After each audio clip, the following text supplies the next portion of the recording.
Three. Hey, what's going on? Welcome back into the Saturday Morning Snap Fantasy Football Podcast. Look at this. The boys. Everybody together, ready to go. Guys, biggest game of the year on the horizon. It's crazy to think that, I don't know, like I say every week, it feels like yesterday we were drafting. And now it's February. It's crazy. It's crazy. Speaking of drafting, quick shout out to Landon for the dub in the Super Bowl tailgate draft. 56% of the vote going to him, 30 to me, which I was really surprised. I thought Mark would get the second share of the votes, but you boys tied at 7 apiece. I know. I know. I like Marky's team as well. I was surprised. I don't know how. It must be Mike Wright from the Fantasy Footballers gave his vote of confidence. Gave me that endorsement. And I think that bumped him up into second place. Although it's get more votes, it still only helped McKenzie. I'm a little bit torn on whether I think that's worth it or not. Yeah, I mean, anyone who's got beer on their team is probably going to win the votes of most people. Although more and more people are drinking things like cider these days, so who knows? We'll have another one next year and see if you can keep that going. Marked it. I stand by mimosas and carbash if I want to have a great start to a day. You guys are all idiots. Did you see the guy on Twitter, Mark, that roasted you? He's like, "What's going on with Team C? Like, Mark's got flip cup with margaritas and chili. Like, what is going on?" That is pure cultural insensitivity.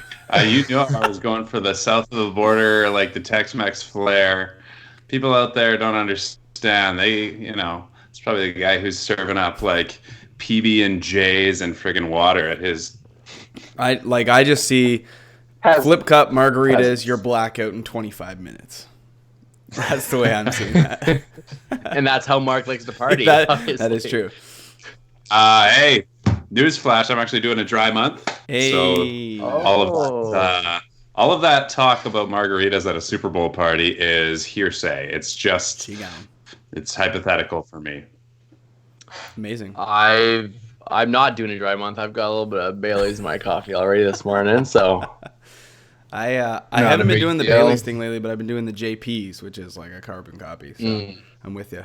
Right. Yeah. Well, it's been 2 days since I've had a beverage, and I'm going to be very judgy on you guys now. I don't believe He's a whole 48 hours into the cleanse. He's basically a hero. All right, fellas. Well, look, let's try to get into the betting info, the predictions, just start talking about this beautiful game that we have lined up. I think I can speak for the four of us when I say that this Super Bowl will be tenfold better than last year's. If we want to reflect on last year's Super Bowl, Patriots coming out on top over the Rams, a 13-3 thriller. I think there's going to be more points in the first two drives than we saw like the whole game.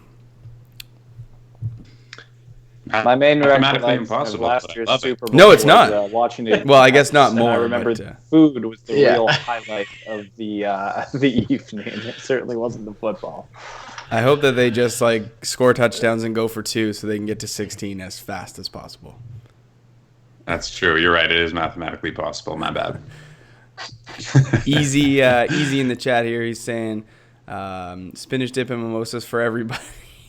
Happy Super Bowl, a.k.a. no Patriots days. He does know what's up. And no White Claw yet? No, I've settled into just a coffee. So pouring one back for you. He picked that for the votes. He doesn't like White Claw. He just tried to get the votes, and it didn't work, Mackenzie. Yes, it did.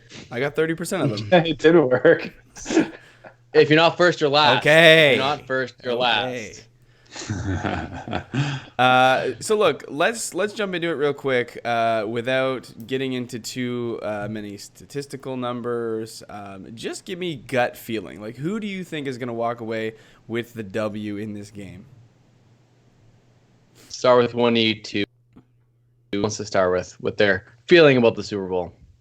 I'll go. I think Andy Reid is going to take this one home with the Chiefs. Ooh. That's purely gut. I'm into it yet, but just pure gut.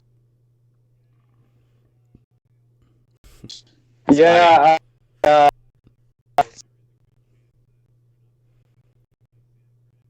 If there's a team that's going to that type of makeup with that defense, I'm done betting against Andy Reid. That clip of him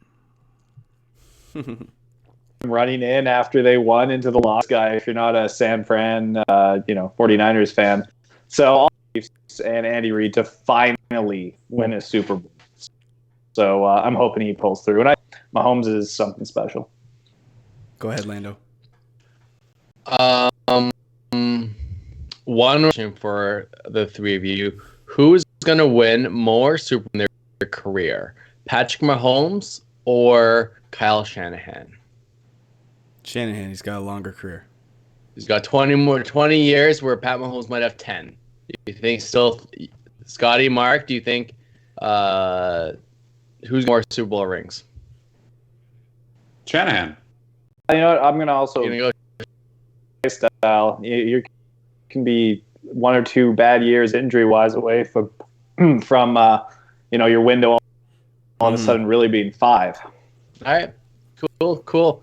I think actually the only bet I have on this game is San Francisco, and it's only because Mark, who knows nothing about football, wants to bet a bottle of wine on the game because he wants to bet something, and he put money on. He just picked the Chiefs. So I'm like, well, yeah, sure, I'll bet a bottle of wine. And I'll pick San Francisco because at the time I really had any. So I will pick the Niners. I think they have a more complete team.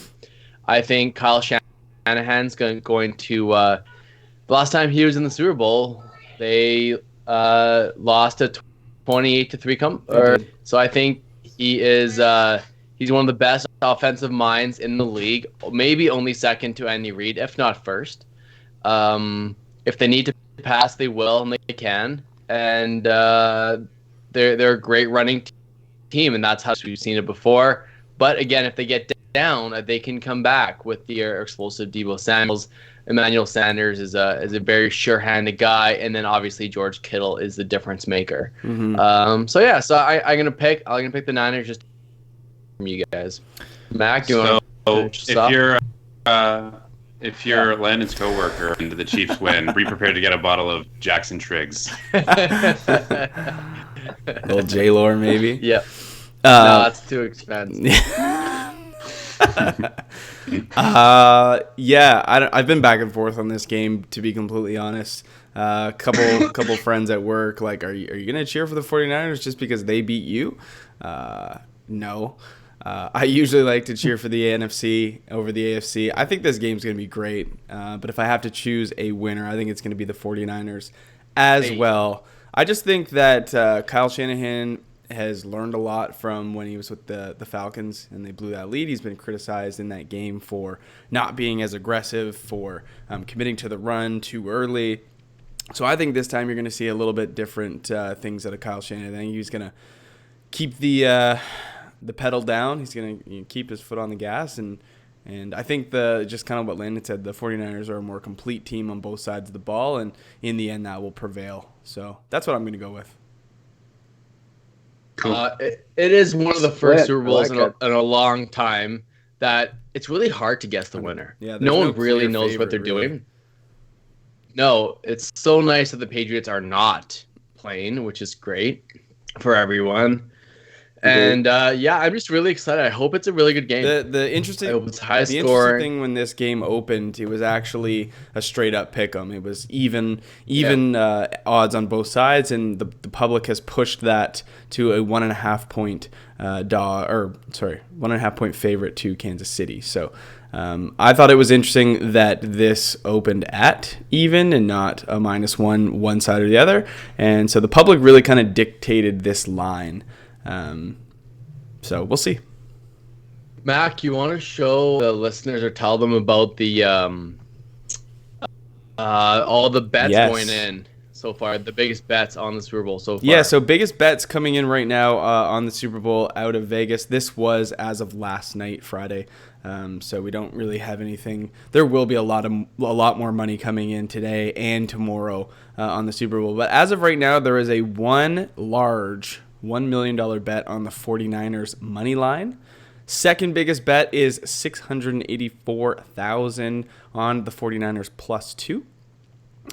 550 on KC -1. 450K on over 42.5. What the current line is what, Landon? 53? 54. 54. It's gone up. Okay. So to get it at 42.5, I think that is, I think that's a safe 450. I would, if I could get it on 42.5, I might mortgage this house and put it up there. 435.2K on KC -1.5. I think the most interesting on this list, $267,000 on Damian Williams under 53 rush yards. 200,000 on KC -1, 187,000 on 49ers money line, 150,000 on KC money line, and 120,000 on KC -1. So just to roll back here, 5 bets on Kansas City, 3 bets on the 49ers, and then 2 player prop bets compose the 10 largest bets out of Vegas right now. Yeah, no, that's that's a lot of money getting thrown around. And can you imagine throwing down a mil? That's almost gonna lose. Imagine throwing down a mil. That would be very nice. I can imagine it. How do you watch the game if you've tossed down $1 million? I wouldn't watch. I don't think you could. I would totally watch. Supposedly on top of a pile of money, which you care nothing about. I hope so. I don't even think I could bet that which contains many, many, many more millions. Man, like imagine winning Lotto Max and you take home like 70, and I don't think I could bet $1 million. Sure, why not? Are you crazy? Go ahead. After taxes, is that even that much money? You need to put it in the bank for a few days, and then you just make an interest. That's how that works. Right, Scotty? Yeah. Well, your finance guy. We don't. That percent annual. Scotty, we don't pay tax on that money. You pay taxes. No, you don't. No. You really pay taxes, don't you, on lottery? No, this isn't America. Okay, I guess that's where all the big sports bets I read about are. I'm not that versed in the gambling. Cash and say, have fun. Hopefully TD isn't watching this right now.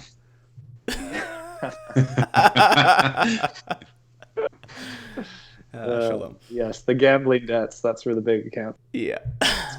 So yeah, do we want to jump into some betting stuff here? Do we want to talk prop bets? Do you guys want to go into game scripts or narratives that potentially could happen? What do you think we should do here?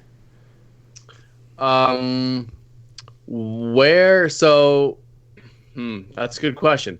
Why do you think so? If the Patriots, if the Kansas City Chiefs are going to win, what's going to be the narrative? What's going to work for them against the Niners? Is going to be their defense, surprising that steps up. That looked really good against Derrick Henry, one of the best rushers in the league. Or the defense for the Niners, I guess. Okay. Sorry, or is it going to be the Jimmy Garoppolo show and the running game?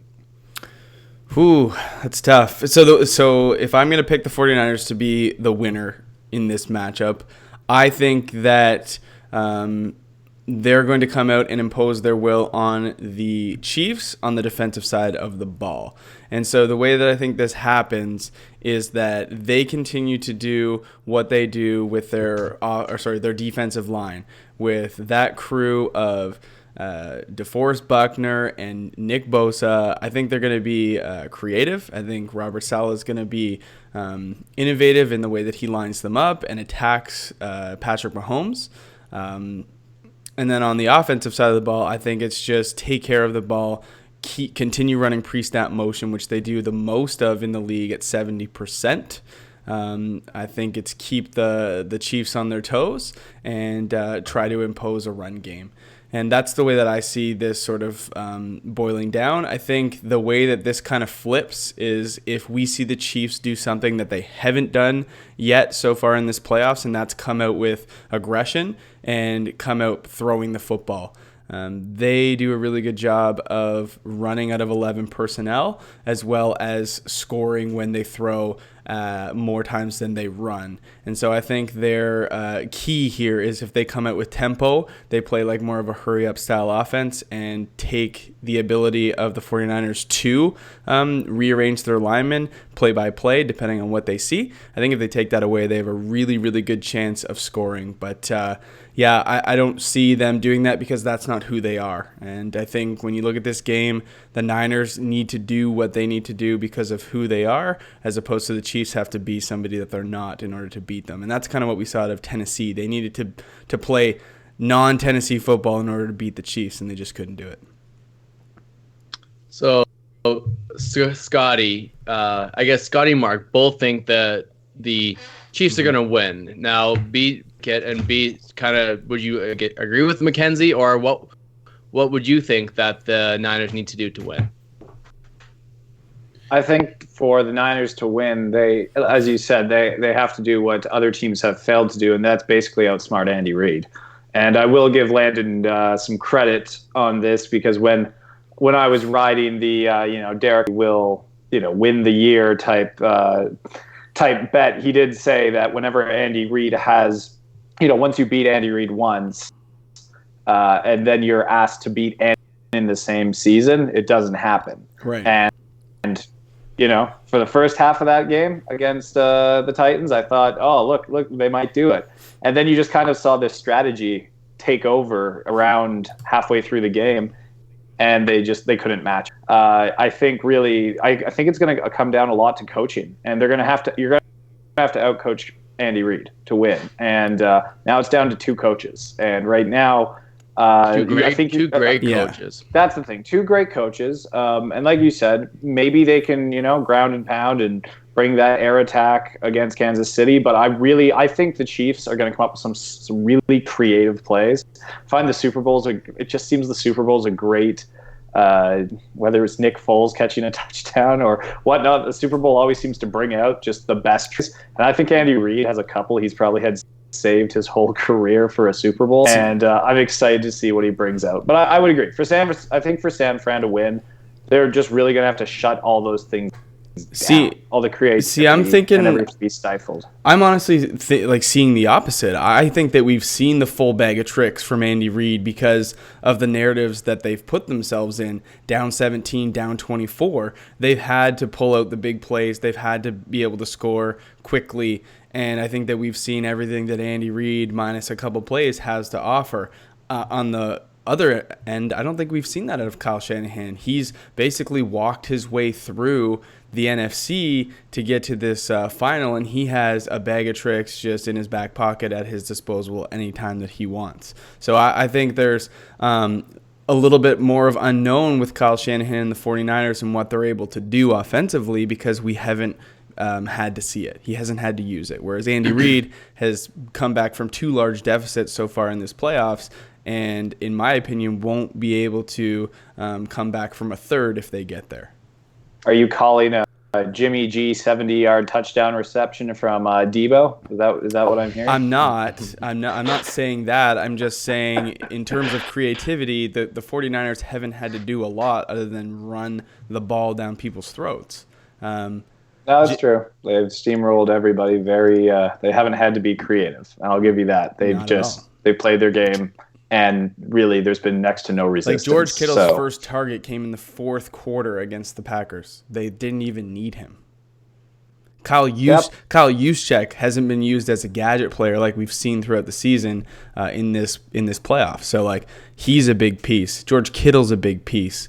Like these guys haven't had to do much to win because they're so complete. And maybe I'll just segue into what I have to say on it, because you guys, I think, put it really well, and I don't really want to repeat anything you guys have said. But one thing that I think was not mentioned is the 49ers are going to have to shut down, what I think is the biggest X factor in this game, and I think that's Travis Kelce, because I think he is the most undefendable tight end in the league, and I think he's gonna have one of those games where he puts up 160, 2 touchdowns, and he's going to be the one that is the hardest to defend, because I think if Hill isn't open, then Kelsey. It's just going to be one of those games, kind of like we saw in that 3-touchdown performance that Kelsey had against Houston, where he just came in, and he and Mahomes are on such a different level with each other than any quarterback tight end duo in the league.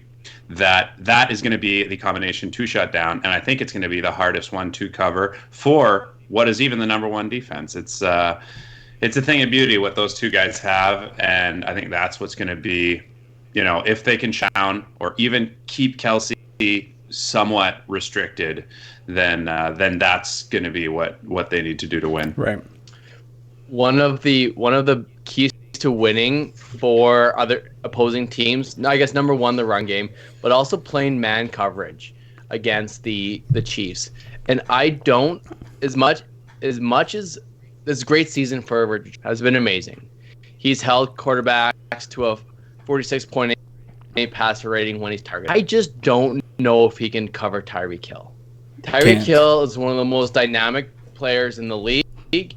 Not to mention they have McColl on the other side, but I'm not even counting him in. I'm just thinking Tyreek Hill, if Richard Sherman is matched up against him, and they will move him around, the pre-snap motion by both teams is unmatched, and they do it the most in the league, which is also a game changer for both teams. But if Tyreek gets a pass, I don't know really, and we've seen that before. And the popular narrative is if Jimmy G can come back, if they need to, of the run game, like Mackenzie said, the Titans need to change their narrative when they got down in that game and started passing too early, in my opinion. They needed to change who they were in order to win. Right. Sure. And so there's a part of me that thinks Mecole Hardman will have. There's definitely a play in the playbook for tomorrow that involves him going deep. Yeah. The thing that I'll say quickly about that, though, is Andy Reid throughout his career has been known to script 15 to 20 plays to start a game. And many around the league will say that he's better when he goes off script and he has to adapt. Kyle Shanahan is probably the best in the league from a coaching standpoint at adapting to the situation of the game. And so that might be the edge that Kyle Shanahan has over Andy Reid. If I had to say, who has the better offense, who has the most pieces to work with, Andy Reid for sure. Who's got the better quarterback? Definitely. Andy Reid for sure. Who has the more complete team? Definitely the 49ers. Both sides of the ball considering. And if we talk about Mahomes versus Garoppolo really quick, like Landon said, earlier, before we kind of started recording, 7 games, Jimmy G throws over 250. They were 7-0 in those games. Okay. Jimmy G was part of the 8th best passing offense in the league with the 10th hardest schedule. So let's not, even though Jimmy G hasn't thrown a lot in this playoffs because he hasn't had to, let's not discredit him as a passer. This Super Bowl features the most effective, efficient, most explosive passing offense in the league, and it is the San Francisco 49ers. Even though they throw, I know, the 49ers are the most explosive passing offense by that metric, yet they throw it downfield the least. They throw it over 20 yards the least. And so what that says is the guys that get the ball, like the Kyle Juszczyks, the Deebo Samuels, the Emmanuel Sanders, the George Kittles of the world, they are able to create a lot after the catch. And so, yes, Patrick Mahomes will be able to throw the ball. We all know that. That's what the Chiefs do. But let's not discredit on the other side of the ball what the 49ers will be able to do with the football. Yeah, Jimmy G is this year got the ball out of his hand the second fastest in the league. Who was first? And like you said, Mackenzie. Drew Brees? I want to say it was someone Drew Brees. I don't know exactly who finished That would first. be my guess. It could have been. I'm not sure the sample size. It could have been even someone silly. But either way, and like you said, the receivers led the league in yards after catch. Now the Kansas City defense is the best against wide receivers in the league. So if they need to pass, the Chiefs' deep passing defense is the best in the league. Now doesn't include the tight end George, game changer for that offense. But just a little tidbit there that it's going to be a tough matchup if Jimmy G needs to pass the ball. And we'll see. And some of the prop bets that we'll talk about with like Tyreek Hill and Jimmy Garoppolo will be very interesting. Some of these numbers we really, really like, and some of them we don't really want to entertain. I could completely honestly, I'm hoping that this game comes down to a field goal. And when we look at the two guys on either side of the ball here, Robbie Gould for the 49ers, I don't love him kicking at 74.2%. Coming into this game, he has made 13 straight. Harrison Butker, 89.5%, a little bit more power on that leg, coming in here 11 straight. So both kickers kicking with confidence, but I just can't help but think that Robbie Gould's going to have a chance to win this game, and he's going to blow it. That's kind of like I put a little bit of stock into Harrison Butker over Robbie Gould at this point. That would be a little edge I would give to the Chiefs.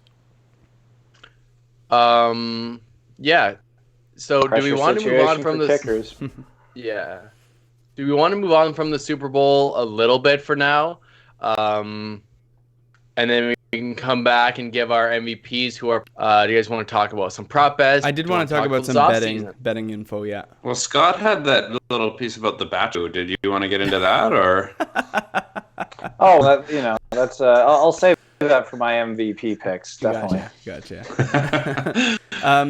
The one narrative here is that the 49ers have a chance to enter the 6-ring club with the beautiful Pittsburgh Steelers and New England Patriots. So a lot on the line for them. It is important to note that we have 2 red teams in the Super Bowl. Kansas City is technically at home wearing red, and the 49ers in white and gold. So, I don't know if that has to do with who's the favorite or what, or just a flip of a coin, but that's the way that it's shaken out here. Yeah, they're both defensive lines for these teams are great. With Frank Clark and Chandler Jones against that like really tough San Francisco line. Nick Bosa, D Ford, Eric Armstead, DeForest Buckner. Jimmy Garoppolo was not a good quarterback under pressure. No. So if the pressure of the game, of the big game, and of the defensive line really gets into his face, that could be a game changer for the Chiefs. He has been to a Super Bowl many times, but never played in one, right? So I assume he knows what the atmosphere is like. But Pat Mahomes has never been there either. So in terms of like exposure to that environment, Jimmy G's been there more than Pat Mahomes has. But I'm not saying that gives him an edge at all. Good point. That's good. We have a listener question coming in from an Eric Zubert. Who is that? Never heard of him. Yeah, but thanks for listening. I assume first-time listener. 1, low scoring. 2, bad ref calls. All halftime is not possible. Not possible. No way. So we're going to strike that. Don't ever bring that up again. And 4 injuries to start. How you feel about his worst case scenario breakdown? I think the worst case scenario here could be low scoring. I would say injury to a star player is my worst case scenario. Somebody like Mahomes going on the first play. Mahomes going down is a definite game changer. I also think Tyreek Hill going down could be huge. Yeah. I would agree. I think you kind of have to assume that there's going to be bad ref calls at this whole NFL game if they don't spend like 14 minutes training. That should be 30 seconds and then usually get it wrong. For this game to come down to a poor officiating decision would just be the cherry on top for this year, because I feel like this has been one of the worst years in terms of officiating and getting calls right, even with an increased use of replay. I just think they've done a terrible job in actually implementing the right decisions. So for it to come down to that would be icing on the cake. But I don't think it will. I think the worst thing that could happen here would be either an injury or low scoring. I just don't think like low scoring is in the realm of possibilities. But if it was, it'd be super disappointing because last year sucked 13-3.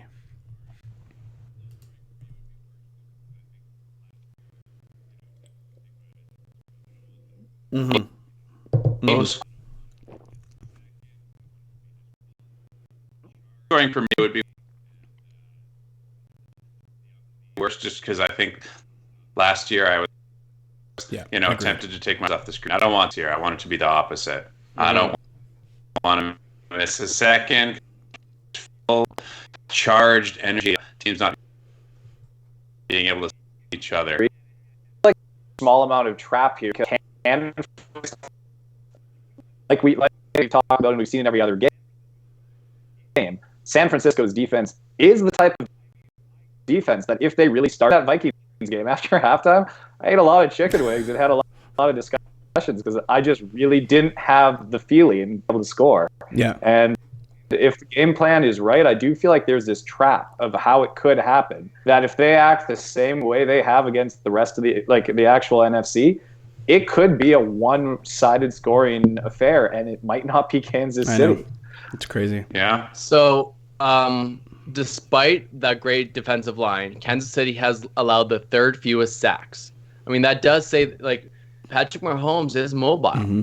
So the Niners have also given up the third most rush yards to quarterbacks. So even though their running game, people aren't excited about Damian Williams. Right. It could be a game changer for the Chiefs if Mahomes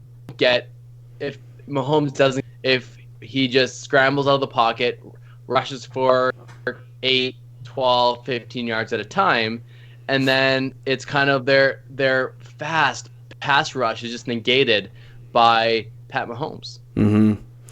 Well, they're in the Super Bowl for a reason. Yes. So that's why I think it's only a trap. There's a small chance it could happen, but you could see how it could happen. Yeah. So continuing on the headache of the season, who's going to be the leading rusher for the Niners? Flip a coin. Is it going to be Mostert this time, or is it going to be Tevin? It's going to be Mostert because they're in a waiver wire pickup live stream and discussed how his best weeks were behind him and how you should probably leave him on your waiver wire. So he's going to be the MVP of the Super Bowl. And you know what? You know what, Scotty? Though, hold on. You know what, Scotty? That was true for the remainder of the fantasy season. Yeah, no, it's true. So your fantasy seasons are over, and that doesn't impact you, but it does impact. I think what happens in this game, it impacts Mostert's draft stock for next year tremendously. Yes, that's in a dynasty league. That's where if you had Gratz snagged him, and if he does perform big, you better believe I'd be looking at for a top pick. Right. There we go. It never ends, right? Even when the fantasy season's over, it's all about perspective. So if he gets MVP of the Super Bowl or something, you're wheeling and dealing through June and July trying to flip that for like a 103 from someone who way overpays. I love that, Scotty. I want to go through some of these some of these betting options. We'll do some of the main bets as well as some props, and I'll ask the questions and we'll just go around in clockwise order. So we'll go Mark, Scott, and then Landon, and back to me. So straight off the hot point spread right now, it's minus 1.5 for the Chiefs, plus 1.5 for the Niners. Even money on both sides. If you had to place a wager, where are you going to go? I'm going to say Chiefs over. Chiefs minus 1.5. And you get the points. Yep. Yeah. Yeah, I think I'll take that as well. I would love a one-score game, but I'll pick the Niners. Yeah. I'll go Niners plus. Basically, what the telltale sign is here, we're the two guys that pick the Niners, Scott and Mark, and the Chiefs, and then Landon and I pick the Niners. The 1.5 just isn't enough to move the needle where we're saying, I think the 49ers can win, but I'll lay the points, right? Or hey, I think the Chiefs could win, but right? It's just not enough to go the other side. The game total right now is over 54. Over or under 54. So what do you guys think of that total? I would love to see it go over, but I think it's in a good spot right now. Like that guy who got it at 42.5 for $450,000 is unbelievable. That's juicy. Super juicy. What do you guys think about 54? I still think it's highly possible that it goes over that. But maybe that's just like the kid in me that wants to see the most high-flying game of football. That's your heart. That is. That's Yeah, your heart wanting certainly. it more than. Yeah, Scotty. Well, for myself, I'm gonna stay. I'm gonna stay with the dream of a high-scoring game. It looks like I'm being backed up by a viewer, Corey Lovelace here, who claims that 49ers are going to have 63 points and the Chiefs will have 10, which will be the biggest blowout ever. So it seems like Corey doesn't believe in the narrative of a low-scoring game. Isn't there a 73-0 game once or something? No. Oh, I'm sure that's not the biggest blowout of all time. 50? What is that? 53? That's gross. You know what? I love the Super Bowl because there's so many polarizing picks. People who think the Chiefs are going to win and win in a blowout, like Corey here. Thanks for coming by. Thanks for commenting. He's saying the 49ers are going to put up 63 and the Chiefs will have 10. Well, that's exactly what he's saying, actually. Niners 63, Chiefs 10. Yeah. Yeah. But I think it's going to be the under. I think 54, I'll take the under. I'm taking the over. I think it's going to be – I want it so desperately to be a shooter. I think both teams are going to be able to score the ball. I'm going to go with the over. This one's interesting. Winning a margin. So we've got 1 to 6 points. Both teams on either side of the ball are basically even money throughout. As you get into the 30-plus point blowouts, there's a slight edge to the Chiefs, which you would expect with the current favorite of 1.5. But the windows here, 1 to 6, 7 to 12, 13 to 18, 19 to 24, 25 to 30, 31 plus. What do you think the winning margins are going to be here? I almost would take a high winning margin just for the good money. It's very possible that it could be. Yeah, it could be big. The first window, 1 to 6 point victory, you're looking at 4.5 to 1. All the way down to a 30-plus point victory. You've got 41 to 1 for the Niners, 34 to 1 for the Chiefs. That kind of gives you your range. Right. This was a tough one to pick. It's basically like, throwing a number down on a square and hoping that you hit. I'll kick it off here. I'm going to go with a 7 to 12 point victory for the Niners, which would give me 7 to 1 odds. So I'll take that. And I'd flip that for Kansas City, I think. You get 6.5 to 1. So again, very even money. Yeah, it definitely wouldn't be big margins and it's not exciting. Right. But I do think it's where it's going to actually land. So you don't have to pick the winner. You can just pick the margin of victory, correct? No, you do have to pick the team. But what I'm saying is up until the bigger scores, the money is very even. It starts to go, like I said, 41 to 1 for the Chiefs at 31-point victory and over, and then 34 to 1 for the Kansas City Chiefs. I think it's going to be I don't know. I would probably just go a 1 to 6 point. I think it's going to be close either way. Yeah. I'd go 1 to 6 for that. Too. Yeah. Okay. Chiefs 1 to 6. Niners 1 to 6. Let's go with touchdown scorers. So the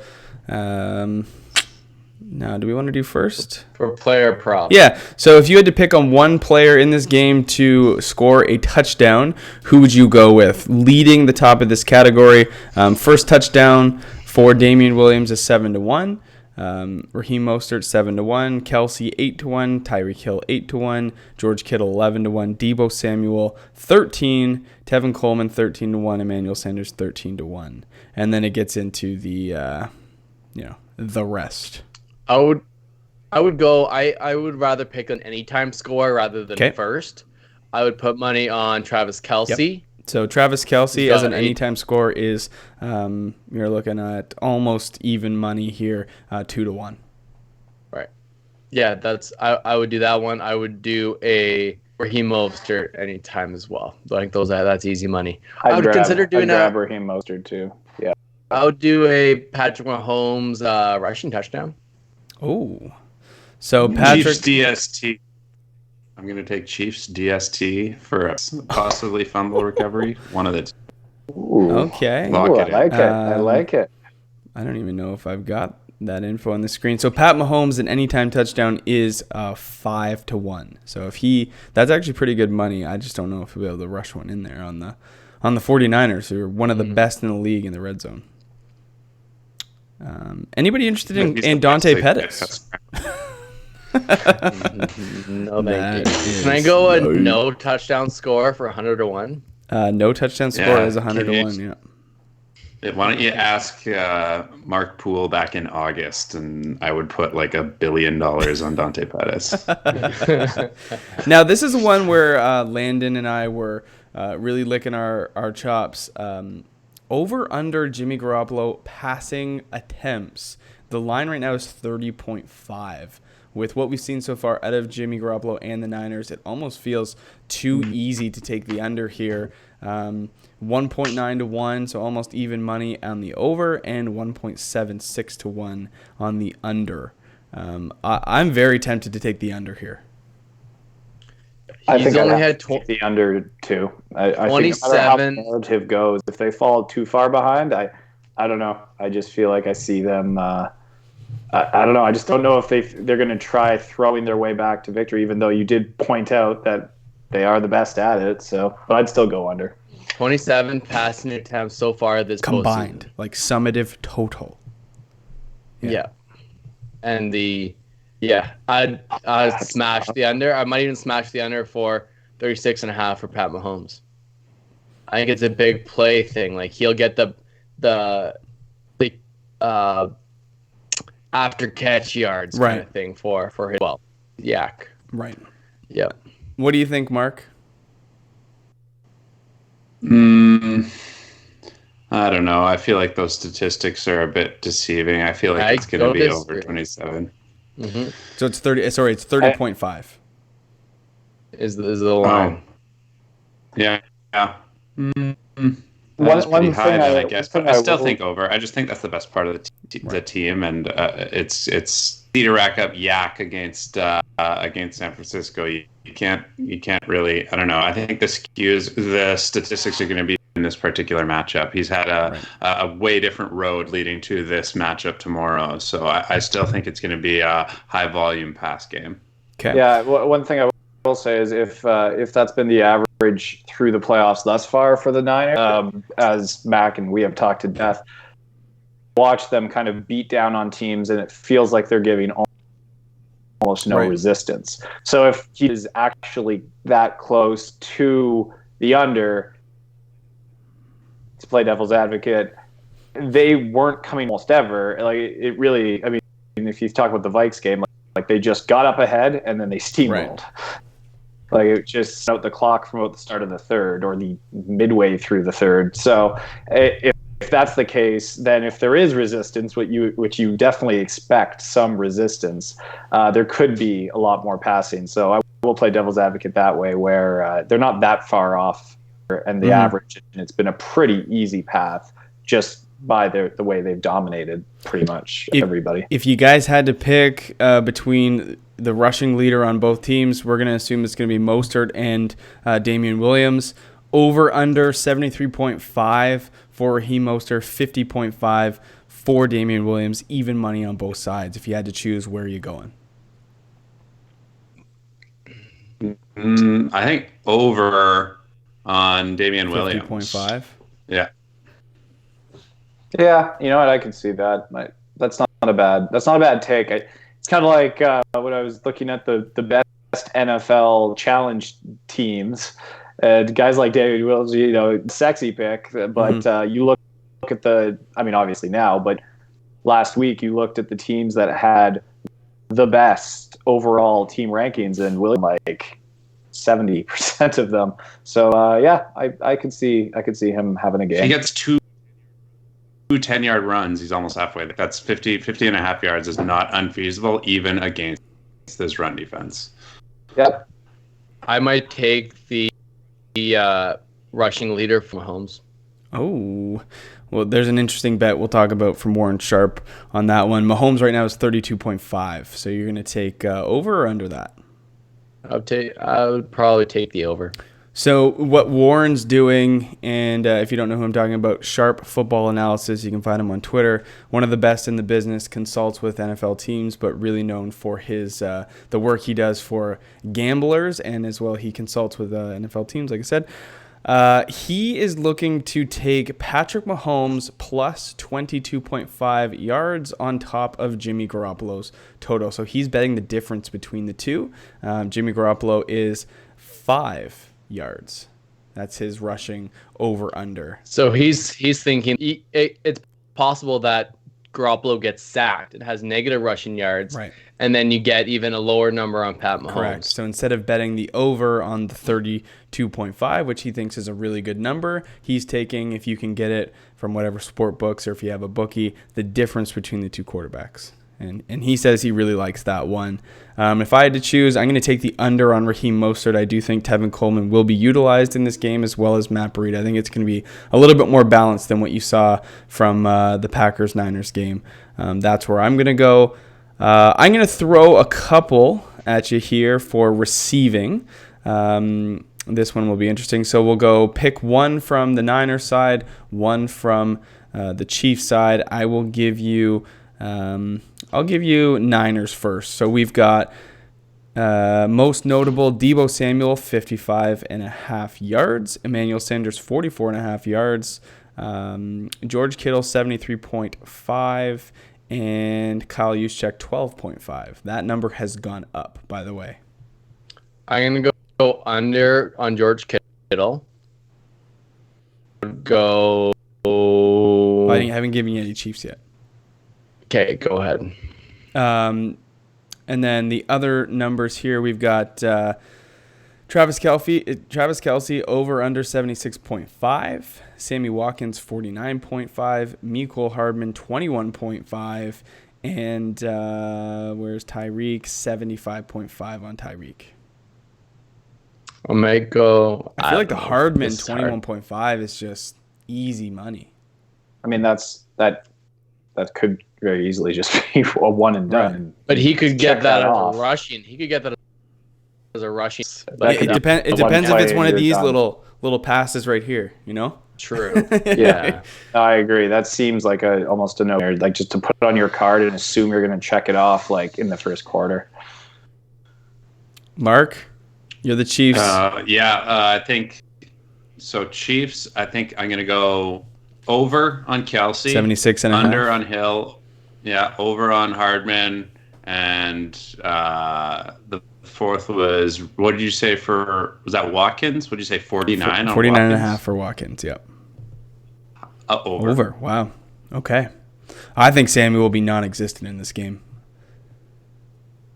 He's really been inconsistent. Okay. I mean, I feel like, but inconsistent definitely doesn't rule him out. I feel like this offense is such a bag of tricks that they're going to have multiple plans in play. They're going to have their weapons involved. They're going to have to be throwing out cross routes between big receivers to get guys like Hill doubled or C doubled, and then it'll leave a lane wide open for someone like Watkins. That's just me, though. I feel like, he's been used and proven many times this season, and while it is frustrating to have someone like him, it's also super handy for someone like Andy Reid. Warren Sharp is putting some cash down on Kyle Juszczyk's first reception being over 5.5 yards. His total for the game right now on Bet365 is 12.5. He says his thinking on this is that Kyle Juszczyk is used as a gadget player. He's on the field to do a number of things, primarily block, either on the line or down the field.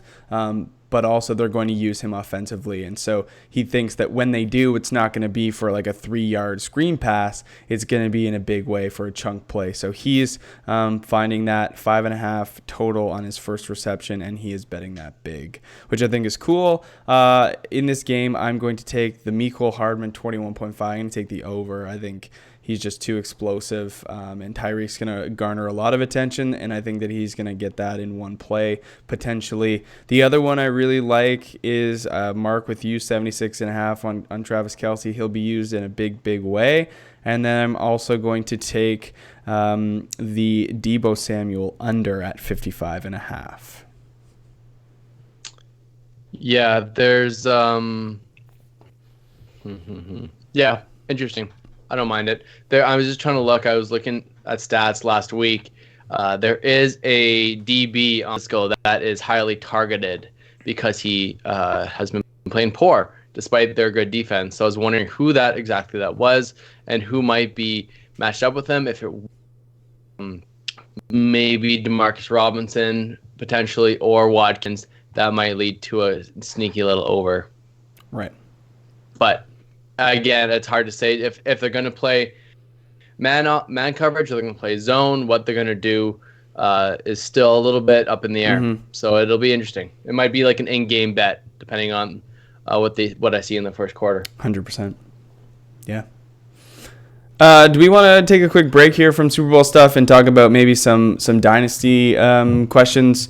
I know, Landon, you had talked about maybe biggest guys right now that you might buy or sell. Yeah, sure. Let's get into some fantasy talk. Quick question for you guys. When is the best time to start breaching the trade talk with your teammates? Do you think right now while there's still football going on, or would you rather wait until maybe April or May, even though it's really hard for everyone just to get off that football conversation, right? Like, we love it all year round, regardless. But just give me a date, give me a time when you think the best time to start reaching the subject. Scotty, Mark, are you guys are you thinking trades yet or not really? I'll back up what I said earlier, which is, I mean, it's all kind of circumstantial. If you have any of the players that are about to play this weekend, and if they're looking good, you want to be on your phone in the middle of the Super Bowl being like, yo, you need a running back. Man, look at this stud. I'll trade you right now, 102. But once the Super Bowl is done, offers off the table, and you want to try to flip it and have yourself a great Super Bowl.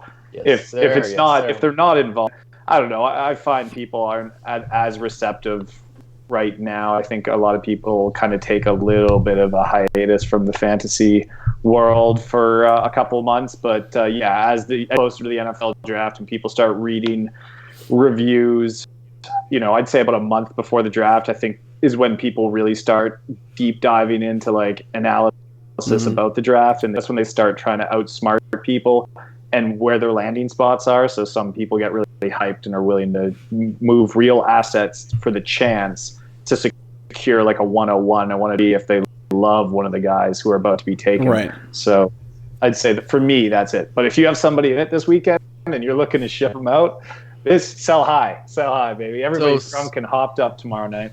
So Scotty, quick question. What's your biggest sell candidate? Is it Mostert? And what's your biggest buy candidate that's in the Super Bowl right now? So Chief and a Niner, two Niners, two Chiefs, whatever you want to do. Like one player that you're buying, one player that you're selling. I mean, I think Mostert probably is, if he has a big game, definitely, to me, a sell candidate for the future. I think he's just having a really good year. But, we'll see. And then who's your buy candidate in Dynasty? Buy high. You're allowed to buy high if you want to be Pat Mahomes, Kittle, whatever. I mean, obviously, I would never say no to a George Kittle, or Travis Kelce, anybody like that. I mean, they wouldn't be buy high, but even somebody like McCole Hardman in my deeper leagues, like I hate Mark. I've been mad ever since him by one pick, and I know he's not exactly like a fantasy impact player right now. That's a good one. But I would I would love to put him on my dynasty roster because he's just so electric. Have him for like a decent pick or something, I would definitely be talking that. So there you go. Not only is he attractive, but he has my McCole Hardman. Little trade partner there, Mark. Just if you're interested. You who are you selling? You're allowed to say McCole as your sell. Me? I mean, so out of these two teams, I think I would want a piece of some Debo Samuel. I love that player. I think he's one of the toughest in the league. Love his play style. And I don't know. I think I also like Damian Williams. I think for the role that he's carved himself, that's a player that you might be able to get a deal on him as well, because he would be a popular sell candidate for people. Yeah, I think so too. But then I think the biggest sell would be Travis Kelce, even though that sounds risky. I think I'm a bit like you, Landon. I like getting my hand on younger players, and then guys that are kind of aging a little bit. I would want to sell off, especially after having such career years as he's had. Yeah, my guy, I would sell Travis Kelce, and I would be buying, probably a guy like George Kittle, or I like your pick, Scotty McCole-Hardman. Tyreek Hill might be a little too steep for my liking, but yeah, Mac, what do you think? Do you have anyone new to bring up, or are you kind of on the guys? So are we saying that we're going to pick somebody from this game that we might? Yeah, this game that we're selling and buying from just Super Bowl topic, and then we can go to the rest of the league. Gotcha. I think, there's not too many guys outside of the ones that you've put there to hit on. I think it might be interesting or tempting to approach the Jerick McKinnon owner and see what their temperature's like on him. Interesting. With the thoughts that he might develop a role in this offense next year or be traded elsewhere. I think that is a definite possibility, and certainly an asset that's forgotten about. So I might be looking to get him on the cheap.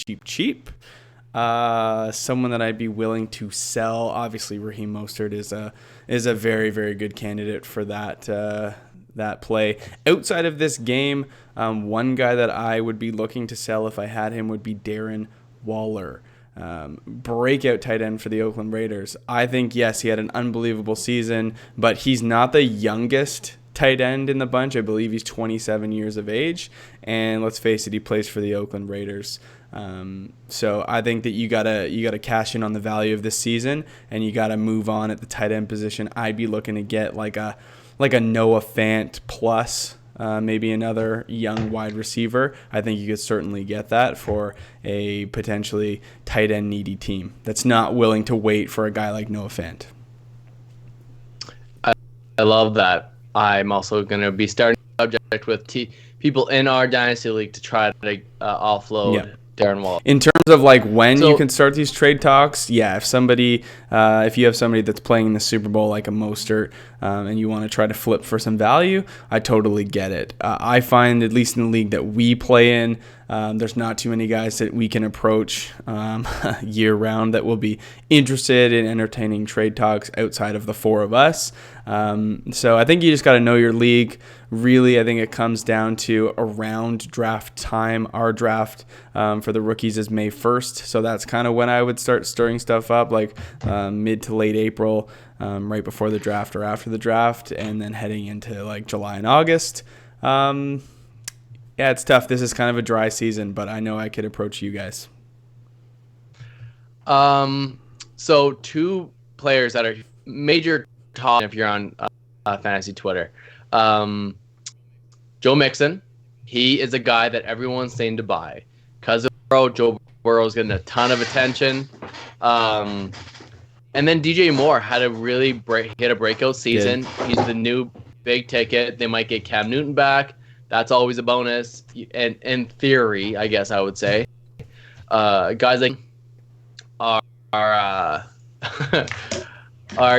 is a guy that completely broke out, and people are maybe saying to sell AJ Brown because of his outstanding year. Who are guys who are your buy candidates this offseason? It's not really a buy high necessarily, just players that you're buying that you are projecting to have a really good 2020.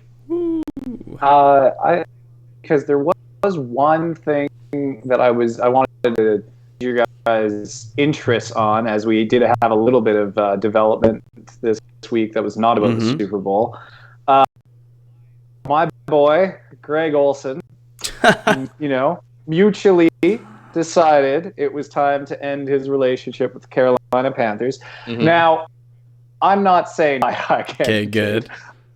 I am saying he is moving on for Bills or somebody for like one. Well, who I'm interested in, who I grabbed in the last few weeks in our Dynasty League, is Mr. Ian Thomas. And I was just kind of wondering your guys' opinion on him going forward is now that I think Ian Thomas maybe had something to do with the situation. I wonder if it was very obvious within the organization to Greg Olsen that, his best years with the organization were behind him, and maybe they were chomping at the bit to starting every down tight end. What are your guys' thoughts on Thomas going forward as the starter for Carolina? We talked about him, Love Scotty, in one of our live streams for Waiver Wire, and that was a name that came up. Oh, I remember.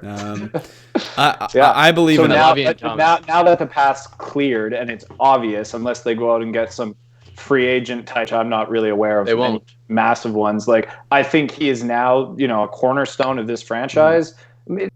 Not to exaggerate, the keys are there. What do you think his value is, and kind of what do you think going forward? I think his value is dependent on who's at quarterback. If it's Cam Newton, we kind of know how he utilizes tight end. If they go elsewhere, maybe they draft, maybe they trade, who knows, then there's a little bit of the unknown. But I do believe in Ian Thomas, the player. So I think regardless, he's worth a buy, and that's kind of the way that I would see it at this point.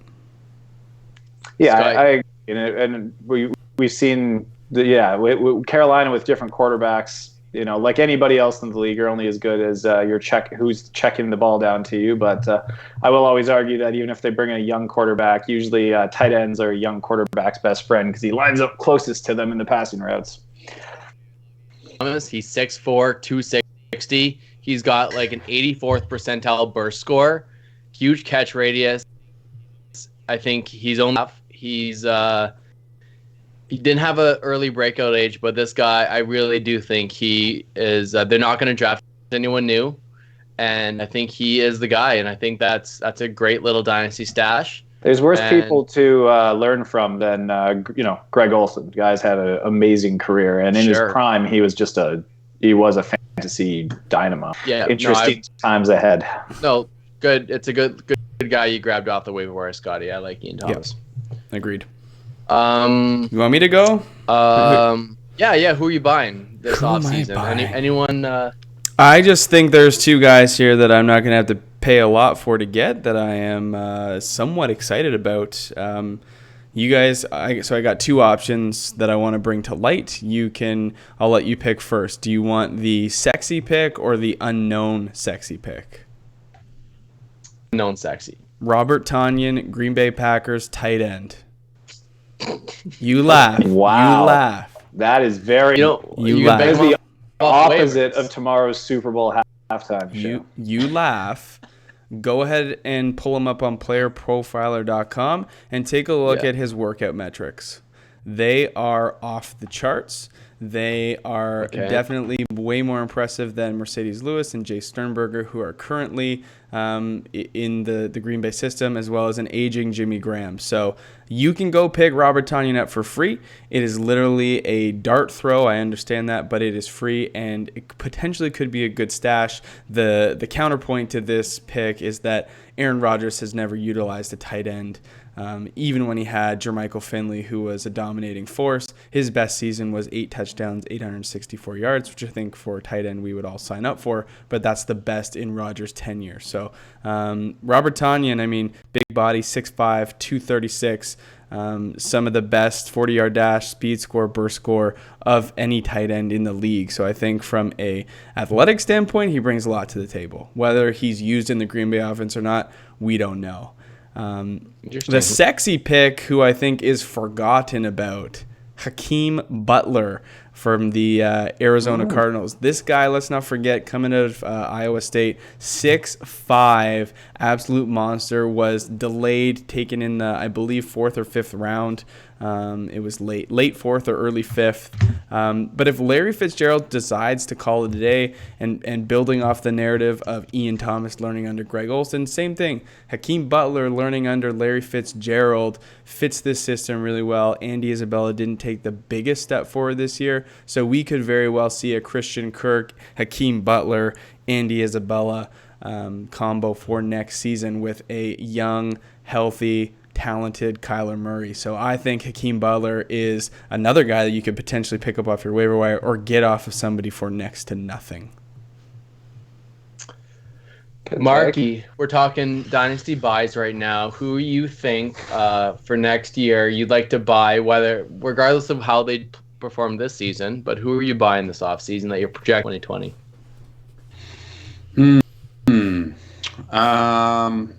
So I really love some of these young receivers. Like I think Lazard is going to have a very bright future. I love Lazard. Me too. Another guy that I was kind of keeping an eye on in New Orleans is this Deontay Harris. He's a huge specialty for them, crazy burst speed, and they just really obviously know how to turn wide receivers great in that system. Mm-hmm. So I think to be in that position with a lot of growth potential, I think any young player off the Saints, I like this Harris guy and the way he plays. And then for a big, like, kind of a splash, a more star-like player. I think Marquise Brown is going to be amazing in the coming years. He's going to continue to grow, and that Baltimore season is going to go into that 2020 season with one of the strongest rosters in the league. So I want to get my hands, I think, on more Ravens if I'm going for someone with more splash. And I know Marquise Brown isn't like the biggest name out there, but he was super impressive and will continue to get better. That's who I'm going with. The one thing I'll say about Ravens very quickly, Lamar Jackson had a 9% touchdown rate this year. That, to me, screams regression. It is literally double the league average at 4.5%. So there might be some ceiling that comes off of guys like Marquise Brown and even Hayden Hurst or Mark Andrews. But I do think that the volume will still be there. So hopefully it increases. Scotty, anyone you've been looking at in Dynasty, or did you already go? Oh, I started it off. I got one question before we go, because we are about just over an hour here, an hour and 6 minutes. There is a popular narrative right now that Tom Brady either retires or moves to another team, that the New England Patriots will either draft or rely on Jarrett Stidham next year to carry them forward. So let's, in this hypothetical scenario, say that Tom Brady explores free agency and goes to another team. What is the most ideal landing spot destination for Tom Brady? Where can you go cheer for Tom Brady? Miami. Chicago. I think Chicago. I want the Bills to get him and him to beat the My Patriots. That farm style, baby. I don't mind that Chicago pick, Marky. That's good. That's good. Love that. That team is just it's in need of backing, and Allen Robinson is one of the sickest players in the league at his position. 100%. And I think before the season started, we were high praise about guys like Taylor Gabriel. Love to see him get more action too. Yeah, so that would be a nice team to see, Tom Brady go to, or some other quarterback. I think there's lots out there in the league that they should be exploring in this offseason. Yep, beautiful point. The Chargers are a popular narrative. The Chargers, yeah, I think they're parting ways with Philip Rivers. Definitely. So it sounds just perfect that he goes to LA, where everyone goes, and just lives that star-studded life. And yeah, I think Chargers. I think that's what they need to get the people in the stands and they're going to give him whatever he wants. Very ready team for him to come in and take things over. I'm going to go with the Colts. I think they had a tough year with Jacoby Brissett before the season started, before we knew Andrew Luck was retiring. I did pick the Colts to represent the AFC in the Super Bowl. And so to me, it just goes to show you are one elite quarterback away from, being back in that conversation of being Super Bowl worthy. So I think Tom Brady comes in with a very young and healthy team with a pretty decent defense. I think that they could do some damage. So Brady to the Colts is what I'm hoping for. Take over that Peyton Manning legacy. Once Brady leaves, I don't mind buying N'Keal Harry. If his stock goes down a little bit with the unknown of the future quarterback, I think you have a chance. The problem is that people that took them early in their draft, and they also know that his value. So it just might be hard for people to sell him. But if people want to just offload and forget about it, buy N'Keal.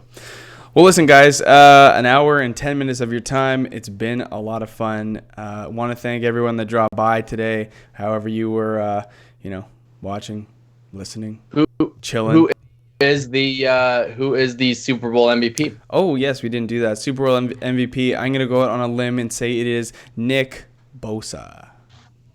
23-1. I'll go Richard Sherman. Oh, pick 6. More.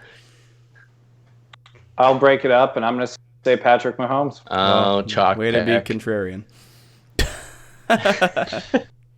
Raheem Mostert for me. Okay, unbelievable. Are you going Niners? So we've got Landon and I going for the Niners, Scott and Mark going for the Chiefs. Hopefully a really good Super Bowl. I hope it comes down to one play, one drive, right down to the minute, to the last second. That would be my hope, but we'll see. So thanks so much for an unbelievable season. You guys have been, the SMS crew has been amazing. Thank you, gentlemen, for your time, your efforts, making a weekly commitment to the pod. I'm excited for next year. We are going to take a little bit of a breather here and take some time off. I think it's definitely important, definitely necessary, heading into the NFL draft. And we're going to pick things back up. Landon, what was the date that you had put for us? We were talking April 1st. Okay, so April 1st, April Fool's Day.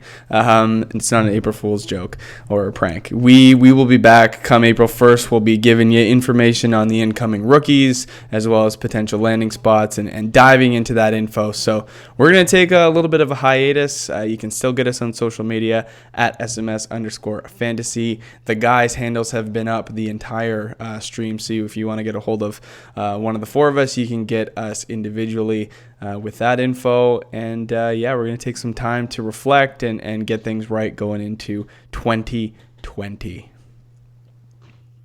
All right, let's get a group fist bump on a good season, boys. Bang. Great season. Let's go. Thanks so much, guys.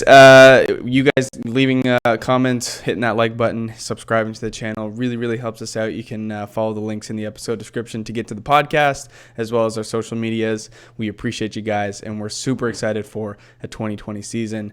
I guess with that, that's all that is left to be said, and we'll see you guys later. All right. Yes, enjoy the Super Bowl, y'all.